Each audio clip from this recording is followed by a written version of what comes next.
grade တွဲမှာဂုဏ်တုတွေအများကြီးနဲ့အောင်ချင်ပါတယ်အခုထက်ကနေပြီးတော့ဘာတွေလောက်ထားတင်တယ်လဲဒီနေ့အဲ့ဒါလေးနဲ့ပတ်သက်ပြီးတော့အခုပြပြပေးချင်ပါတယ်ဆိုတော့မြန်မာစာကနေစပြီးတော့ပြပြပေးချင်တယ်မြန်မာစာမှာကတော့ဂုဏ်တုလို့တင်နေဆိုရင်ပုံမှန်အတိုင်းစက်တာတွေကတော့စက်ကမယ်ပေါ့နော်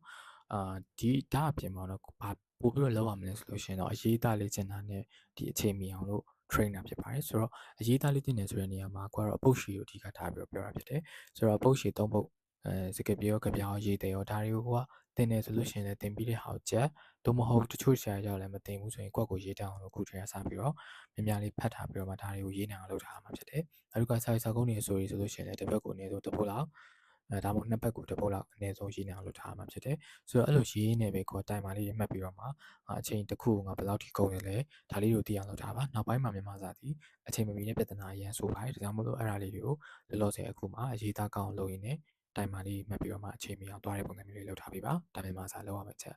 အင်္ဂလိပ်စာမှာကတော့လောလောဆယ်မှာကဂုဏ်တုရဖို့အတွက်က textbook ကိုပိုင်အောင်လည်းမရပါဘူးဆိုတော့ textbook ကိုလောလောဆယ်မှာလုပ်လို့ရတယ်ဒါအပြင် extra လေးတွေကထည့်ပြီးတော့လုပ်ထားရမှာဖြစ်တယ်ဆိုတော့ extra ဆိုတဲ့နေရာမှာလည်းဒီvocabulary အသစ်လေးတွေကိုမှတ်ထားမျိုးလေးတွေเนาะ grade 12 level နဲ့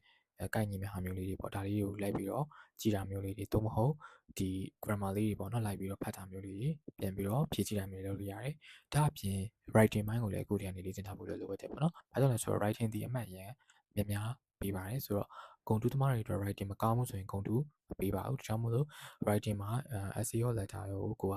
တစ်ပတ်ကိုတစ်ပုတ်သုံးပုတ်နှစ်ပတ်ကိုတစ်ပုတ်လောက်ခုတည်းကစပြီးတော့မှရေးကျင်တာဖို့အတွက်လိုအပ်ပါတယ်ဆိုတော့ဒါကတော့အင်္ဂလိပ်စာအတွက်ဖြစ်ပါတယ်ဆိုတော့သင်ချာမှာကတော့အရန်ကြီးတွေပြောစရာမရှိဘူး textbook ကိုအရင်ရအောင်လုပ်ပါနောက်ပိုင်းမှာဆက်ပြီးတော့တွားရမယ့်ဟာတွေရှိရပေါ့နော်မိကွန်းကင်တာမျိုးတွေ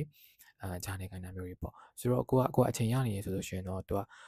ဒီ textbook ကိုတွက်ရင်းနဲ့ပဲတခါတည်းပေါ့နော်ကိုကမိကွန်းဟောင်းလေးတွေရှာချင်ပြီးတော့မှတွက်တာမျိုးလေးလုပ်ထားလို့ရပါတယ်ဆိုတော့သင်ချာကိုနေ့စဉ်တိုင်းကိုကတွက်တာပြီးဖို့တော်တော်အားပေးရပေါ့နော်ဘာကြောင့်လဲဆိုတော့သင်ချာဒီကျောင်းသားတွေတော်များများခက်ခဲတဲ့ဘာသာရေးဖြစ်နေတဲ့အတွက်ကြောင့်မို့လို့ဖြစ်တယ်နောက်တစ်ခုက chemistry မှာဆိုလို့ရှိရင်တော့ဂုဏ်တုရကျင်တယ်ဆိုလို့ရှိရင် textbook ကိုတေချာပိုင်ဆိုင်အောင်လုပ်ထားရမယ်ပေါ့နော်ကိုက concept တွေသူထဲမှာပါသမျှစာအကြောင်းလိုက်စာအကြောင်းလိုက်ပြီးရင် formula တွေတွက်စာတွေအကုန်လုံးပေါ့နော်တခုမကြံအကုန်သိနေဖို့အတွက်လိုအပ်တယ်ဒါမှလည်းဂုဏ်တုရဖို့အတွက်ဖြစ်နိုင်မှာပါဘာကြောင့်လဲဆိုတော့သူအဲ့ထဲကစာပိုက်တွေကိုပဲ objective ဖောက်မယ်တမတ်တန်နံပါတ်တန်အများကြီးပဲပေါ့နော်ဒီဟာတွေပဲ short question တွေ concept ပိုင်းတွေပြီးတခြားမို့လို့ကိုကအဲ့ဒါတွေကိုတခုမကြံအကုန်သိထားဖို့လိုအပ်ပါတယ်ဆိုတော့ဘာမှပယ်လို့မရပါဘူးနောက်တစ်ခုက physics မှာဆိုလို့ရှိရင်တော့ physics ကတော့အကုန်အတင်မီအကုန်သိကြတော့မလိုဘူးဒါပေမဲ့ကိုဘယ်ပိုင်းလေးတွေကိုအဓိက focus ထားရမလဲဆိုတာတွေကိုစာသင်တဲ့ချိန်မှာစံနားထောင်ပါတချို့တော့အပိုင်းတွေက physics မှာမကြည့်ရတဲ့အပိုင်းတွေရှိရဲဒါတွေကိုလည်းနည်းနည်းလေးဖယ်ပြီးတော့မှကြည့်လို့ရတယ်ပေါ့နော်အဓိကတော့ physics မှာလည်းသူရဲ့ပါတဲ့ပုံတွေရောစာတွေရော short question တွေပေါ့နော်ပြီးရင် objective point တွေဒါတွေလိုက်ဖတ်မယ်ပြီးရင်တွက်စာတွေလည်းအကုန်လိုက်ထပ်ထားမယ်အကုန်လုံးကိုတေချာနဲ့စတဲ့လောက်ထားတင်ပါတယ်ဆိုတော့အဓိကတော့ textbook တွေကိုအဓိကရအောင်လုပ်ပြီးတော့မှမိကုန်းအောင်တွေဘက်ကိုသွားပါတော့နောက်ဆုံးဒီ bio မှာကတော့အဓိကပြောချင်တာက bio မှာဒီခဏ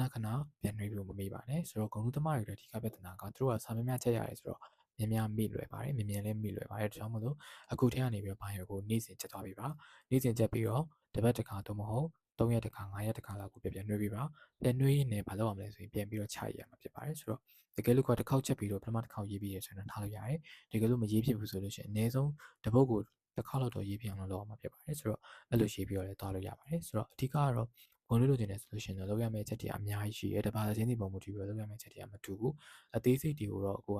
ကိုက်လုပ်ပြီးနေတော့တေချာပြောလို့ရှိရဲဆိုတော့ခိုင်းနေပတ်သက်ပြီးတော့ကိုယ်လည်းလာရောက်စုံစမ်းပြီးတော့မေးမြန်းလို့လည်းရတယ်ပေါ့နော်အားလုံးမနားလည်ကြမယ်လို့ထင်ပါတယ်ဘိုင်ဘိုင်